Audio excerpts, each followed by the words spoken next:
You know the vibes. Welcome back to another episode of the Hoop Genius podcast brought to you by NBA 2K25. You can hit the link in our description right now if you want to support the show, keep these episodes coming out, and pre-order your copy of the best game in the world. But in the meantime, you can listen to this episode with myself, Mooncey, the dynamic duo, Mr. Scott Perry, Mr. BJ Armstrong. How you guys doing? Doing well today, Mo. How about you? Yeah, I can't complain. Got a fresh cut. This is a good day. You know what I'm saying? I got a flight booked. I got a fresh cut. You know, there's worse place to be. I'm living. How about you, BJ? You quiet today? I'm just watching. I'm just an observer of human beings. I'm just an observer, a quiet observer. Now, an interesting quote, BJ, you just sent to our little group chat. Yeah, that's right. We do have a group chat. I've got BJ using WhatsApp. He knows how to use it now. You sent in a quote. It was Isaiah Thomas reacting to something Anthony Edwards said.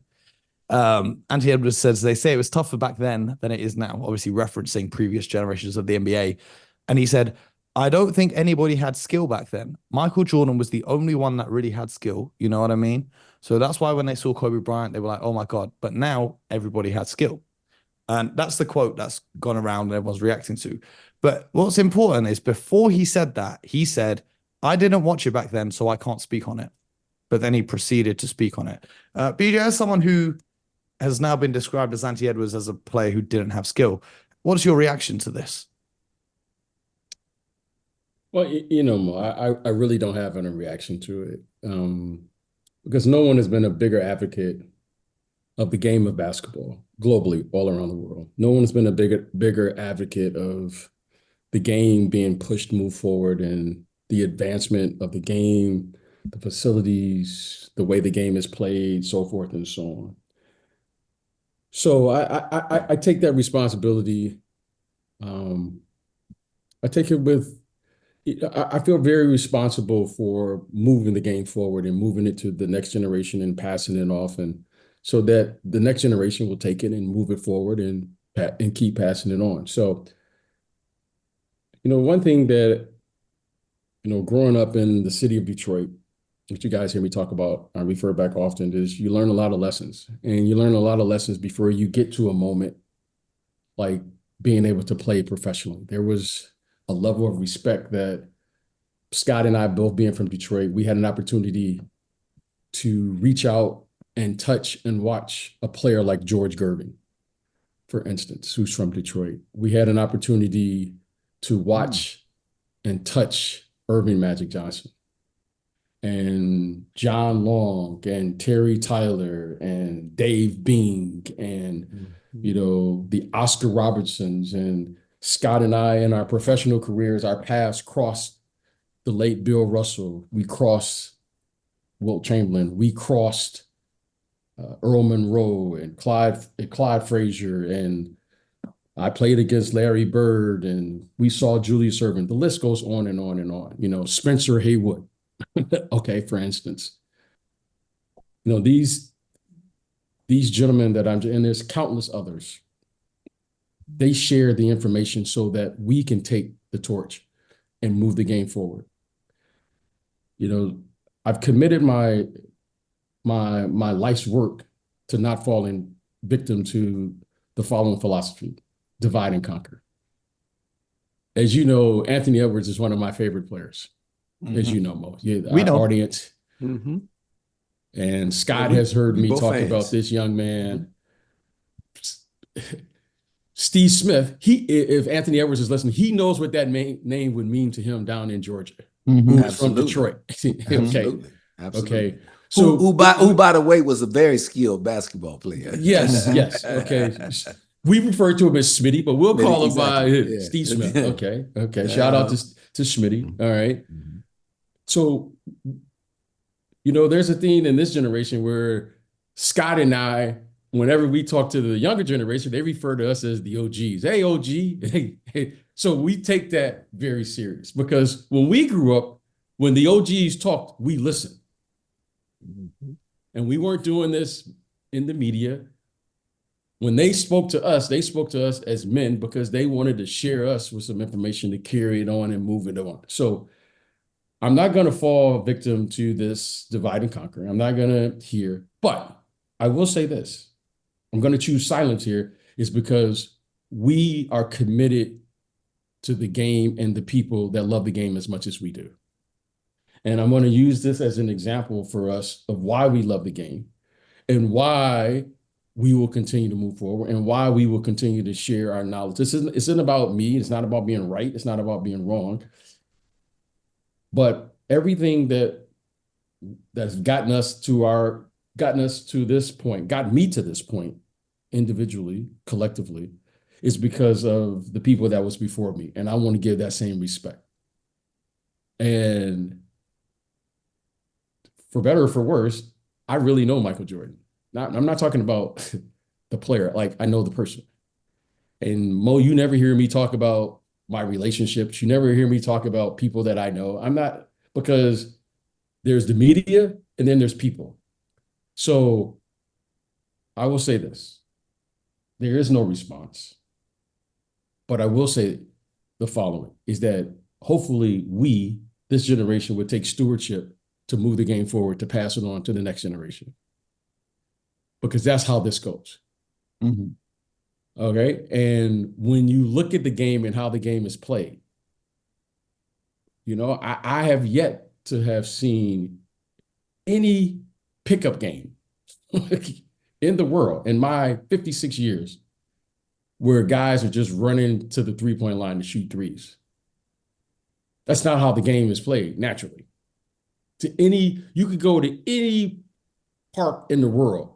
Guys are going to be trying to get to that basket and do things and play a brand of basketball. So the rules and all of these things, let's not get sidetracked about the business and what the business is. And the reason I say that is because the game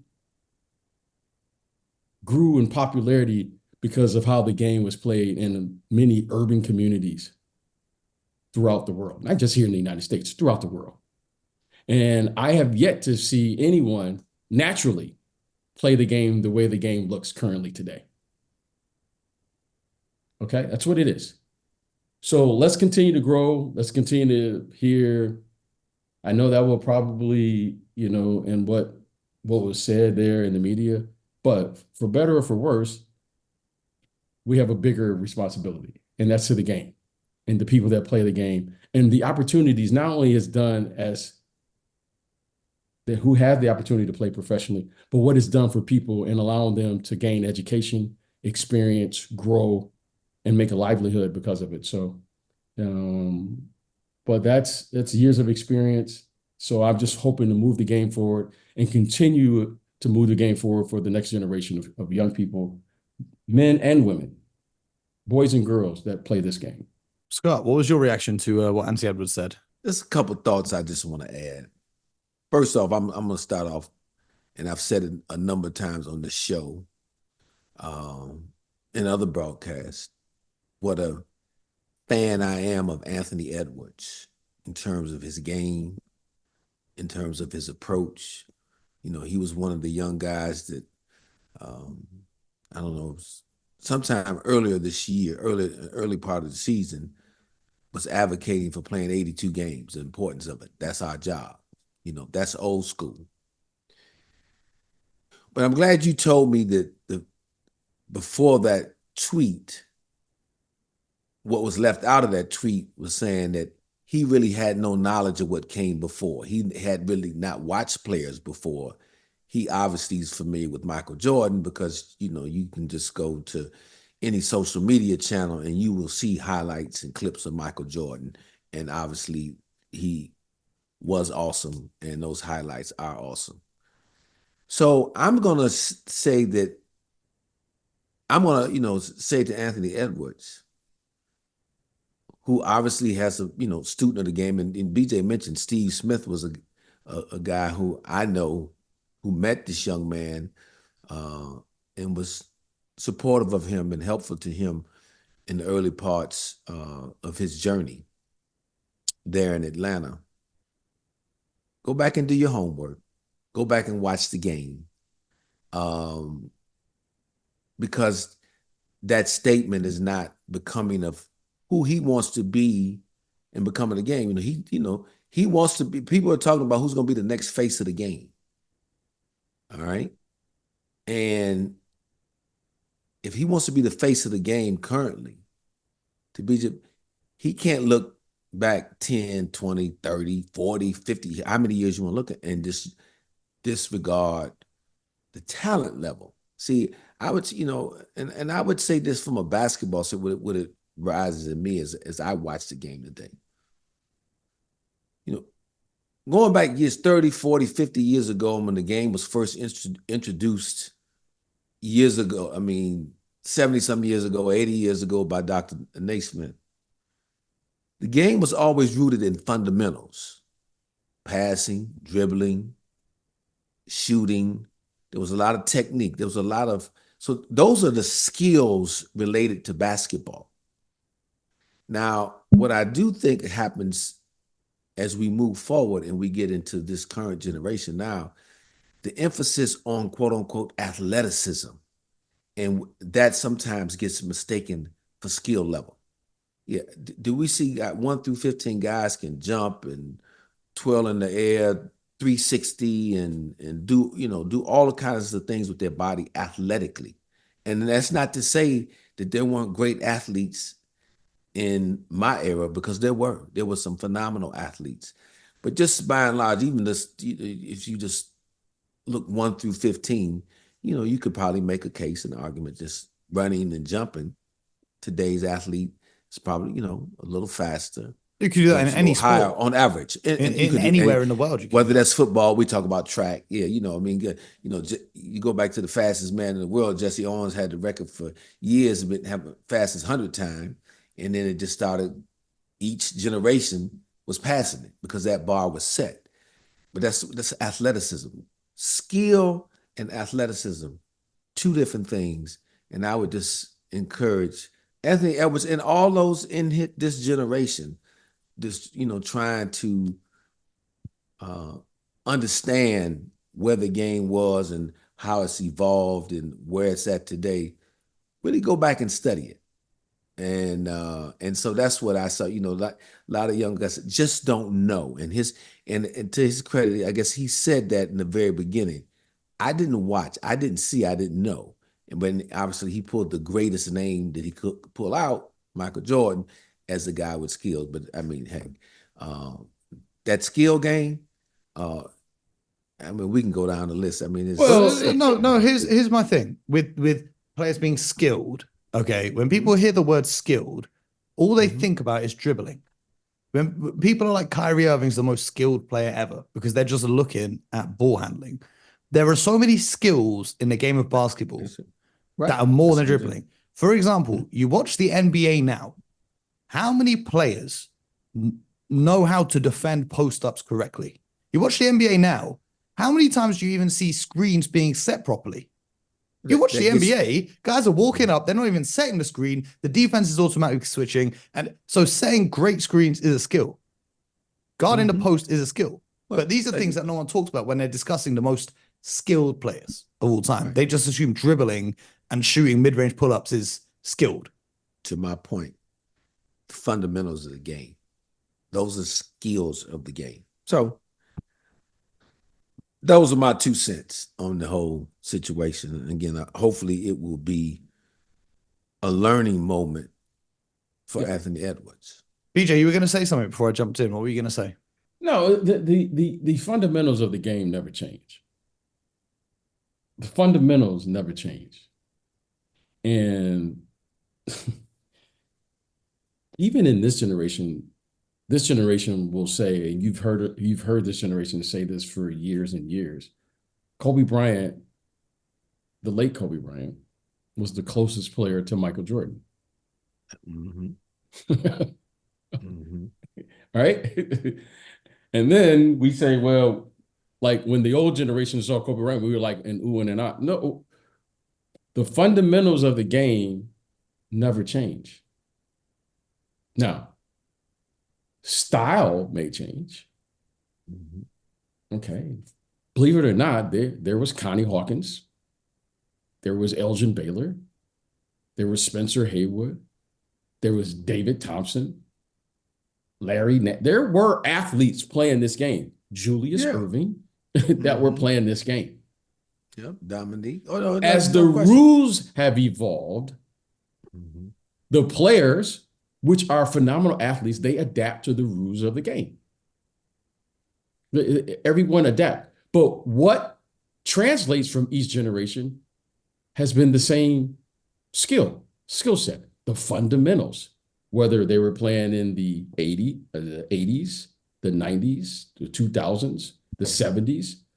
The fundamentals of the game haven't changed. The way you win a game hasn't changed. The style has changed. Maybe the perception has changed. The rules have changed.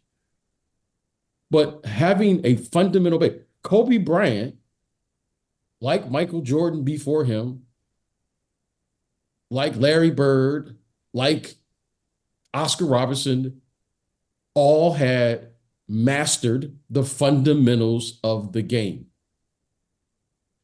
Now it's important to bring your creativity to that to move the game forward in real time.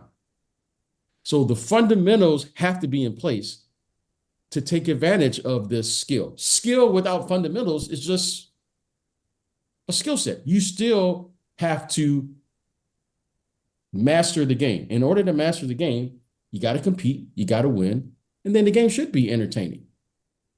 It should be entertaining. Magic Johnson and these guys made it entertaining. That when you go to a game and you watch today's great players, hey, you'll see something, and that's what makes it great. You'll see an ooh and ah or whatever. When you watch Wembanyama, for instance, it's entertaining. When you watch Steph Curry, that's entertaining. But Steph Curry will tell you the fundamentals of shooting has been the same since the beginning. He's just brought his own creative way of looking at it to master the art of shooting and taking it to a space that we frankly haven't seen to this degree yet. But the fundamentals of shooting are still in place, which Reggie Miller did, Ray Allen did it, Dale Ellis did it, Chris Mullin did it. Mark Price did it. There's been a lot of players. He's just brought his own creative space to the fundamentals of that particular skill set, which will never change. And then, believe it or not, there will be another player who will take it to another level, because that's where the game should be. It should continue to evolve. And just to add, Steph Curry had a great fundamental teacher early in life. People tend to forget his dad, Dale Curry. Oh, man. I played with Dale. Shooter. Exactly. Was an excellent shooter. This is a true story. Ladies and gentlemen, this is a true story. Scott Perry was shooting at that distance in the 70s. We just didn't know what he was doing, Mo. Mo, now this is true. No, seriously, Scott would always shoot with distance, and we didn't even, there was no three-point line. No, it wasn't a three-point line. No, it wasn't. He was doing this, Mo. We didn't even know what he was doing. Mo, I think Scott and I sent you Terry Durod was doing a step back move in the 70s, and we didn't even know what it was called. We've been seeing things. We just didn't, there was no word for it. We didn't know a step back. We just said that, hey, that's what do do. That's what do.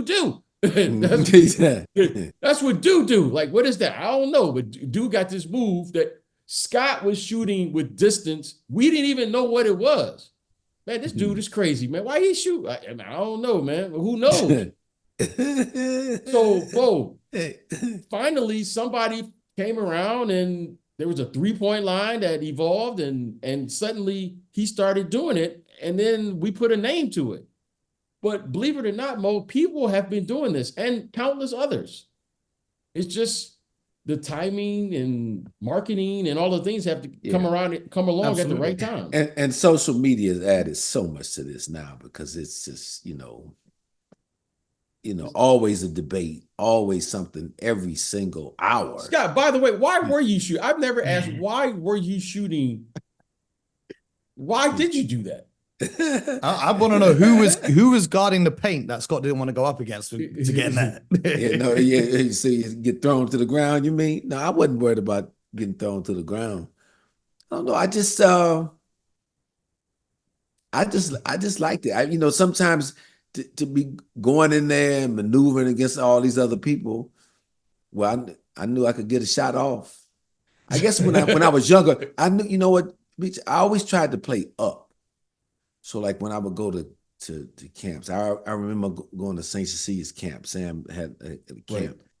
and they put me with the sixth, seventh, and eighth graders. I think I was in like seventh grade, rising into the eighth grade, and sort of, and then they had the high school guys. They had on one end all the guys from Northern. It was good players there in high school. They went on to play in college, and I went through the first day, and after the first day, I went to Sam Washington, and I said, Mr. Washington, I said, I'm not gonna get any better if I just stay in my grade level. I want to play up with the old guys, the guys that are juniors and seniors in high school. So, he looked at me, said, all right. And he let me play the rest of the week. I did that. And I think probably, because, those guys were a little stronger, a little faster at that time, figuring out how I could get some shots off. It was easy to get the shot off. A little deeper. A little deeper. Ladies and gentlemen, that's where and the I name, just kept, and then as I got stronger, I just held on to it. That's all. that's where the name Parking Lot Perry comes from. Exactly. There you go. I've never asked him. Scott was doing this, and it was just kind of like, that's just Scott's game. He didn't get more points, so we was like, okay. Yeah, exactly. Scott was just shooting from distance. It wasn't like there was no 3-point line, so there Everybody was no just need look to, around. That's funny. He's taking me a long way back, Mo. Long way back. Well, I want to take you back to something you said earlier in this episode, where you said Anthony Edwards is trying to be the new face of the NBA. I want to ask you both, once LeBron, Steph, and KD retire, who will be the face of the NBA, in your opinions? Complicated question because, obviously you have some great players that are here already when you talk about the Joker, Jokic, 3-time MVP, who has the game to take it over, but maybe doesn't have the whole personality thing that's needed to represent the entire league. Luka Doncic is, a guy who top talent in the league, plays with a little flair, has a little pizzazz to him. But I think we historically, when we look at the NBA, and Giannis, another tremendous talent and player. Historically, when we talk face of the league, we're saying it, but without saying it a lot of times, it's normally a player from the U.S. Does that apply to Victor Wembanyama? That's going to, yeah, I'm going to get there. And it's going to, that's what it's been historically. Because again, the NBA, even though it's a global game now, no doubt, and it's evidenced by, heck, 35% of the league is are international players now. But the bread is still buttered for the NBA still here in the United States, because it's still all the teams are located here in the United States. So the kids growing up in Memphis or LA or Detroit, New York, you name the city or the small town, what's resonating with them, their story is normally going to be somebody that they've seen, in their neighborhood or heard about from their neighborhood or who they could become one day. So with that being said, now Victor Wembanyama may be able to, quote unquote, break that ceiling, if you will, and be the first international guy to do that.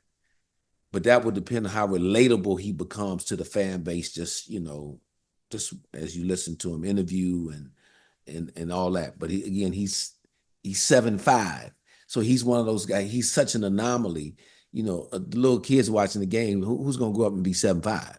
This how this not. It's just like BJ can tell you in the shoe sales. normally your guards or a small forward have a chance to sell more shoes because it's more relatable to the public. So with all that being said, you know, I look at Anthony Edwards. Jason Tatum now will be interesting to see. He would be the other one because he's a champion now. If Jason Tatum could come back, and I know we've talked about the Olympic situation for him, and you know, so that didn't help his cause to becoming the face of the league from the American perspective. But if the Celtics can run through the league again this year and become champions, is that going to be? I don't think he has the popularity amongst the fans. Yeah, and he may not find a way to. And he may not. And you know what? And it was going to lead me to my last point. The true face of the league may not even be in the league yet. Valid. BJ, what are your thoughts? You know, I love the game, and I study this, and I've had the fortune to work with a player. I have a criteria for this, and the criteria is the following: in order to be what I would consider the face of the league, right? There's the basketball. You must master the sport. And what do you have to master? You must master the fundamentals of every aspect of the game. You must master the sport. The modern day athlete who mastered the sport, not just as an offensive player or just as a defensive player. Okay, you can argue that the late Bill Russell mastered the art on the defensive end, and his impact on the defensive end goes without saying. And then there's other players that have mastered the art of scoring the basketball on the offensive end. There's been players who became what I consider what's ushered in another era of the game, which was the hybrid player. They did a little bit of everything. That was Larry Bird and Magic Johnson. They might have not been the best in the sense of every aspect of the game, but the hybrid player, a la Jokic,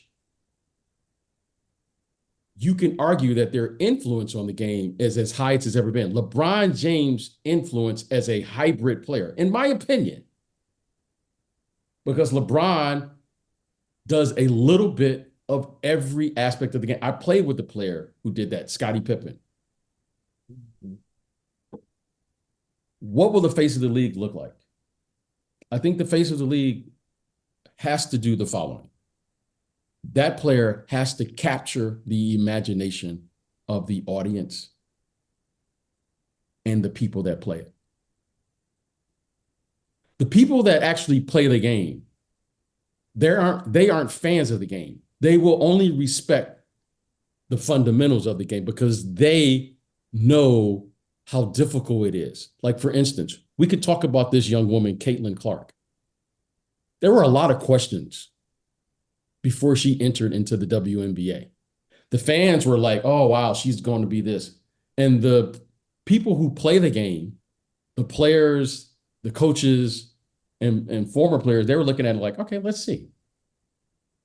And you can see now in her, whatever, 25 games or so that she's played, she clearly has a fundamental base of the game that's allowed her to navigate this road where she's actually capturing the imagination of the fans who watch the game from afar and the people who actually play it. She's fundamentally now captured the imagination of the audience of women's basketball. What will this player look like?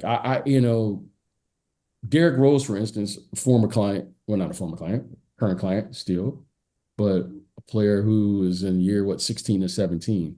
At one point, he captured the imagination of the audience. He had a window there where he captured the imagination for a smaller guard in this league that you just kind of wanted to see in a style that he brought to the game that you hadn't seen before. You've seen a lot of players. You've seen a lot of great small players. We saw Isaiah Thomas. We saw Allen Iverson. We saw Steve Nash, but we hadn't seen a player with this level of the way he played. I mean, he was fearless, the way he drove to the basket, size, strength, the way he was contorting his body to lay it up and do the things. And by the way, he was winning. They were getting to like the Eastern Conference Finals. So Wembanyama is a fascinating study because of what Scott mentioned, his size. I don't know how you can relate to a 7'5" guy, but all I know is when I took my youngest son, 8 years old, to watch Victor Wembanyama play, for 2.5 hours, I owe this to Victor Wembanyama. My son did not move, did not ask for a hot dog, popcorn. He sat there and watched Victor Wembanyama for 2.5 hours. And my wife and I, we stood there in complete silence because he did not want to miss anything. He didn't want to go to the bathroom. He wanted to watch him warm up. He couldn't believe what he was saying. And I thought, this is fascinating. And that's what a great player who will be the face of the league will do. They have that ability to capture the imagination of a novice and an expert, a subject matter expert like Scott. And everyone can look at the game and go, I respect that. That to me is the difficult thing to do when you're talking about being the face of any sport. You watching that person's every move from the time they walk on the court just to warm up, right? How they go sit down over on the bench, and interact with teammates when they're in the game, out of the game. Just every little thing you're trying to capture. I had a quick question, Omar, for both of you. Because when you talk about faces of the league, let's do a little quick history test.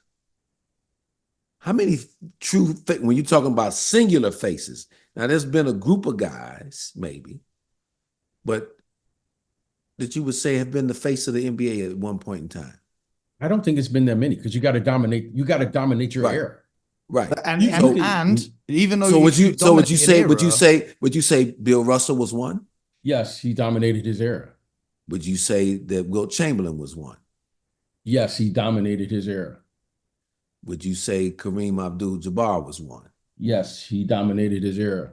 Would you say Larry Bird was one?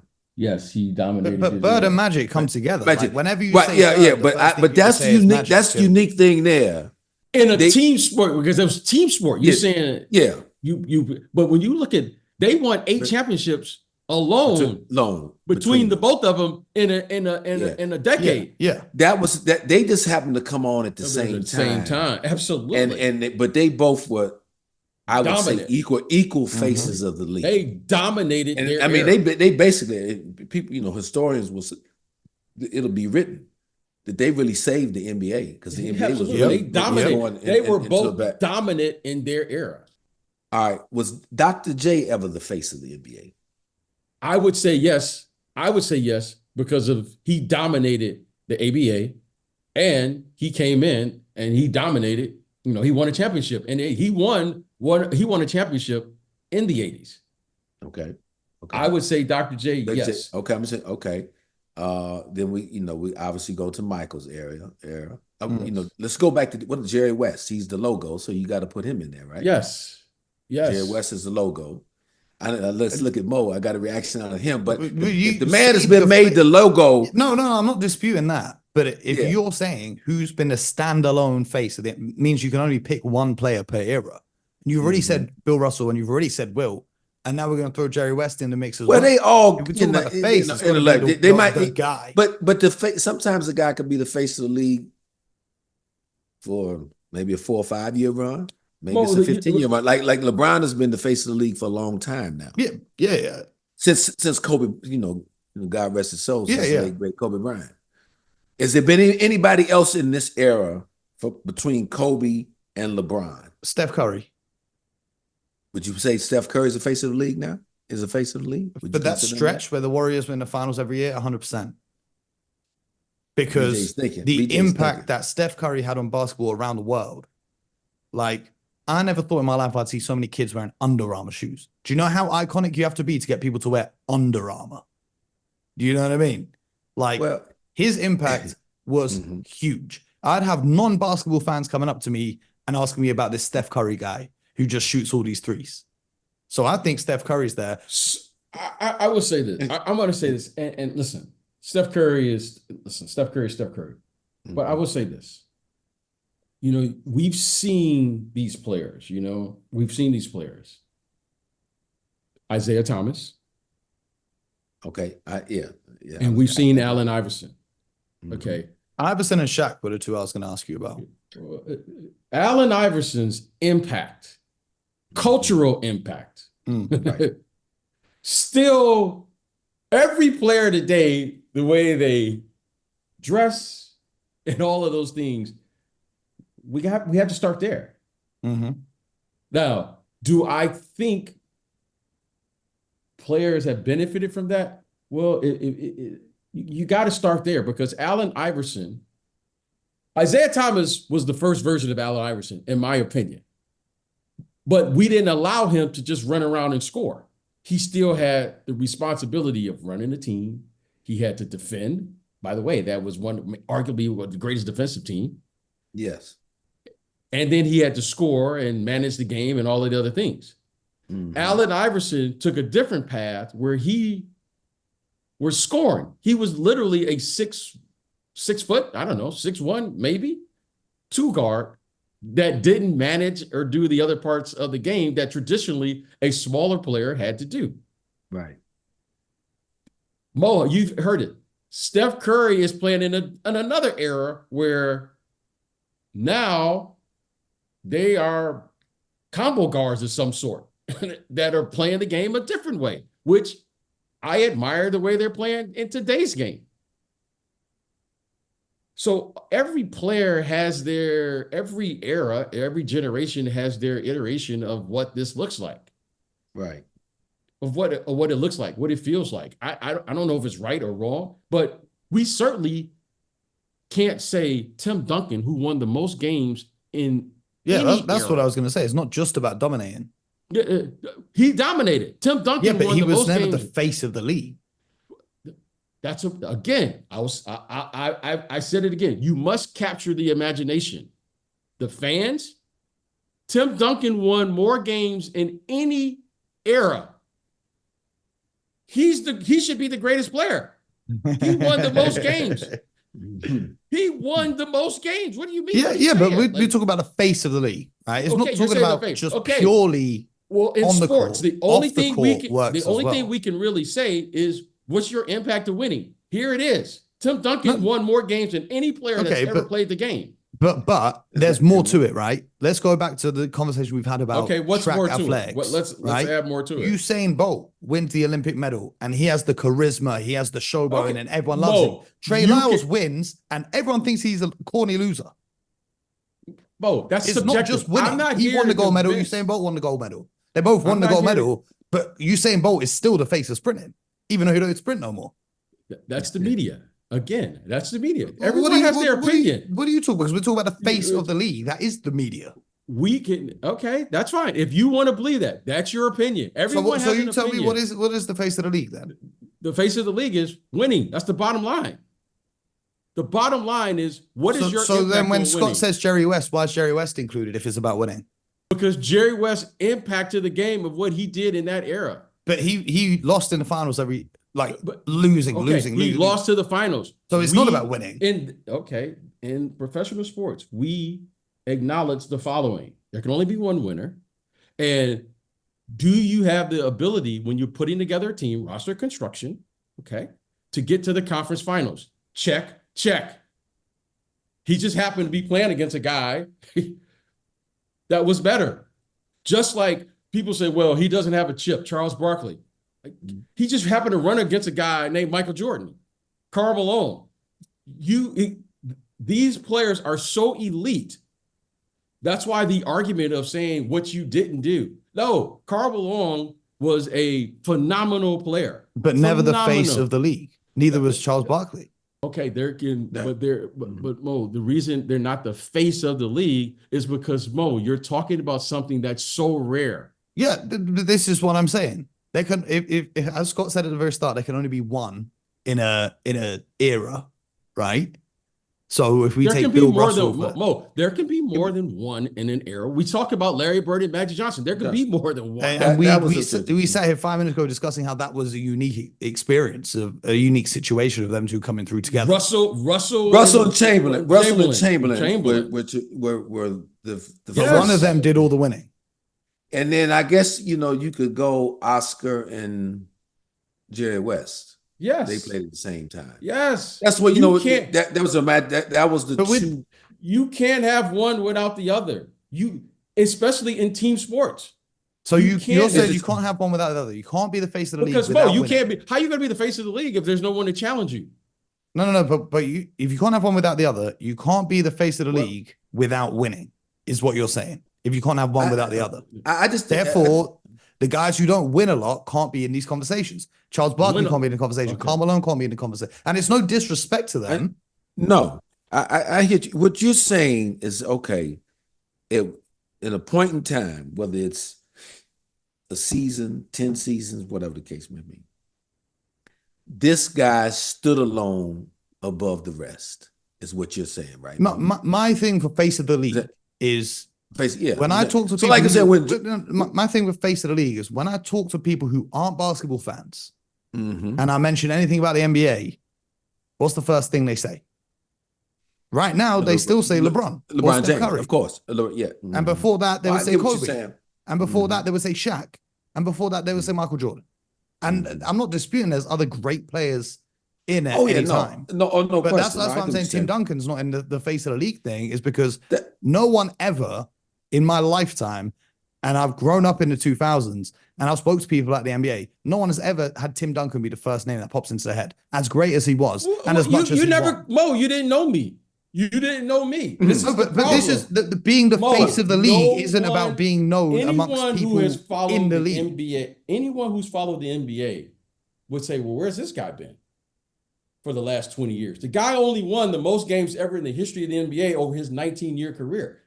No, but this is what I'm saying. But what I'm saying is, you get your information from the media. The face of the league isn't about who people in the league know. The guy won 5 out of 6 championships. That's the face of the league. No one is more celebrated than winning. Now, if you want to say marketing of the league, you can't have it both ways and say Tim Duncan was the face of the league and then say Jerry West and Karl Malone and Charles. The San Antonio Spurs had, not only are the face of the league, their impact in the league goes well beyond him just playing. Every probably team in the league has someone from San Antonio in it. But that's impact. That's nothing to do with the face of the NBA, which is the conversation at hand.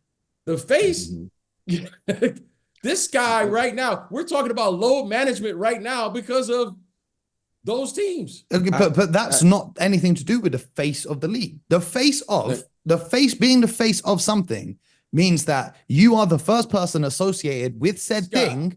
For people who have no knowledge about this situation. How many times have we heard the San Antonio way, Scott? Just how many times? No.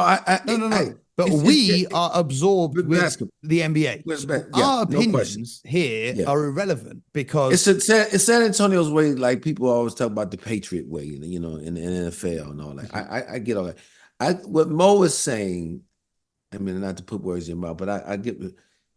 And when I'm thinking of the face of the league, if we went to a non-basketball person randomly in this country, in the U.S. somewhere, or outside this country for that matter, doesn't matter, and say, are you a basketball fan? No. What do you know about basketball? What do you know about the NBA? Oh, I heard about this guy, Michael Jordan. Yeah, exactly. That's exactly what I'm saying. Magic Johnson. Larry Bird. That's where they transcended. Look, people in basketball know the importance of a number of these players that we talk about. Starting with Tim Duncan and what he meant during that era and the dominance that he led that organization through. And Tim Duncan is responsible not only for Greg Popovich's success, but so many other coaches and front office people who get the guy dominated his entire era. Yeah, he did. There's no question. There's no question about it. But as you know, like you said, when you face, all right, when that guy came to your town, did the San Antonio Spurs always sell out your building? See, because when the league talks about the face, again, they're talking about who's generating the revenue. Or when that team was put on national television, is at the highest rated game. Yeah, my thing is, And Tim Duncan didn't do that part, Didn't take anything away from his game or his greatness. But obviously when you talk face of it's a subjective thing. It's a very subjective. It's not a but I look at it from the international perspective of more people around the world know Shaq than Tim Duncan. More people around the world know Allen Iverson than Tim Duncan, despite how great Tim Duncan was and all the winning that he did. I don't disagree with that. We're talking about the face of something means being the most well known. If you say what we're saying is popularity. If you say popularity, that's exactly what we're talking about. Okay, if you're saying popularity, which is the business of that, which is the top line, who puts people in the seats. That's exactly what we're talking about. Okay, yeah. But again, we had a discussion, I don't know, a couple weeks ago where we said, what does a max player look like? Mm-hmm. And I said, I have two criteria. He must affect the bottom line, winning. And he must affect the top line, put people in the seats. Yes. Mm-hmm. So in terms, he must affect the basketball business and the business of basketball. We know. End of discussion. End of discussion. Like, you can, however you want to slice it or dice it. Tim Duncan, if he's on the board, you better take him. Why? He affects your bottom line. Okay. But if you're in, say you are in New York, right? And the Lakers are playing the Nets and you get to see Kobe, and the Spurs are playing the Knicks and you get to see Tim Duncan, you're buying the tickets to go see Kobe Bryant play. Okay. If you're not a fan of any of those teams. Okay. You get one game and then I'll get those 16 wins in the playoffs. So the business, I'm going to win the business game. Yeah, you will. But I'm talking about the face of it as widespread. Those people who will only go to one NBA game in their life who they want to go see. Check. You got the popular vote. You get your one night. Tim Duncan is an anomaly in that he probably, for all his accomplishments, he's the most understated player maybe in the history of the game in terms of what you guys are talking about, what we're talking about here in terms of popularity and notoriety and, But out of respect to the game, we better make sure that Tim Duncan's name is up there on Mount Rushmore. Oh, no, I'm not doubting that. I'm not doubting that. But out it's of respect to the game. I get it. Popularity. Okay, we want to talk about popularity. Let's talk about popularity. But he beat all of those players that you named in his era. He beat them all. I didn't say he didn't. I'm saying that's not the conversation at hand. We're not talking about who is the greatest. We're not talking about who's the best. We're talking about being the face of the NBA. Which is a popular opinion. Yes, and that's what the conversation was maybe about. What we're doing which is different. We're not here for the popular vote. We're here to tell it like it is. Real name, no gimmicks. This is no gimmicks here. We from the streets of Detroit. We not from Detroit, the Detroit Free Press or the Detroit. No, we got to give it to you what the people really want. You can only get that here. And then it's the people's job to research it and say, oh, these guys were doing the same thing. You just didn't see it. Scott Perry and I were privileged to see a man named George Gervin, who told us, I got a shot for every occasion. Y'all think this generation can score. Y'all think this generation got skill. I saw a man who was doing this in the 70s when we didn't even know what it was. Okay. Okay. This man was scoring points like no one has ever seen. And arguably today's best scorer, Kevin Durant, will tell you who he looked up to. Oh, there's no question. Because Scott Perry drafted him. Scott, tell him what Kevin Durant. You can only get this here, Mo. You can't get this in the online. Tell him, Scott. When we drafted Kevin in Seattle early in the season, and the NBA had this program where they trying to match former players to current players, like a mentorship program, and I knew George Gervin a little bit, and talked to the NBA. So long story short, George plans a trip out because people saw some similarities. Kevin Durant of George Gervin in Kevin Durant. So he comes out to Seattle for lunch. And Jeff Green was our other rookie there too. And so the three of us go to lunch. Me, there's four of us, I'm sorry. Me, George Gervin, Kevin Durant, Jeff Green. Now you gotta know Kevin as a rookie. Great, Kevin was like my little brother. Kevin, it was hard for him to sit still. He just wanted to be in the gym shooting most all the times. If you with him, you go out and eat with him. You know how guys used to have those little sidekick phones you play with and all like that. Kevin would always be on his phone with when you go out. But great dude. But we go to lunch with George. We had a lunch that lasted 3.5 hours. Kevin Durant, I don't even know what happened to that sidekick phone. He put it away. And he and Jeff Green, and they sat there. We all in the conversation, but they listened to George for that 3.5 hours, man. It was unbelievable. And it was just like Kevin was like a human sponge, just taking it all in. And George was just dropping so much knowledge about, what you need to do to work on your game, to go scoring. And George is such a great guy. He said them to both of them. And I think they eventually went down and visited George at his ranch down in San Antonio. Say, hey man, anytime I'm here. I'm arm's length away. Just call on me. But I know that was very impactful for Kevin. Now, I will say this. That's ice. We were privileged to be around this level of excellence. Okay. We've seen guys who can really score in this league. I'm going to challenge everyone that's listening today. Go look up World Be Free. Go look up Andrew Toney. Yeah, I was now, for that one. Trust me on this one, ladies and gentlemen. There's been a lot of players that have come through here that could score that basketball. Yeah. As Ice told us, the name of the game is to move that scoreboard. And they were moving the scoreboard when you could really physically hand check somebody. Mo, 40 feet away from the basket. Today's player they're more physical. Offensive players are more physical than the defensive players today. Well, that wasn't always the case. So I'm going to say this because we could go on and on.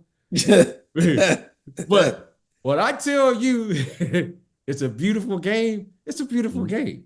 It's a beautiful game. And I'm going to appreciate every aspect of it. I'm going to appreciate this generation. But I can tell you this. Go check World Be Free and all these guys. Andrew Toney. Hey, Mo, you would appreciate his nickname. The Boston Strangler. Exactly. I will appreciate that, Mo. I know. So, Mo, there's been a lot of phenomenal players. And don't disrespect the game, Mo. And we're here to uphold that. And I would love for us to get some of these guys because, Mo, they're phenomenal players. See, and that's what makes it difficult when you start comparing eras because the rules are so much different. Yes. It would be easier to compare, a little easier to compare, I'll put it that way. I won't say it just but a little easier to compare if there was still hand checking in the game.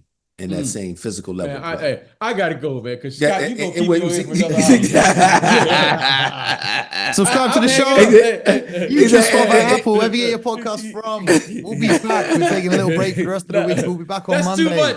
That's too much. Parking Lot Perry. That's his own series. That's the Parking Lot series. If the people's abandoned, Scott will expand it. Exactly. Man, I'm rhyming right now.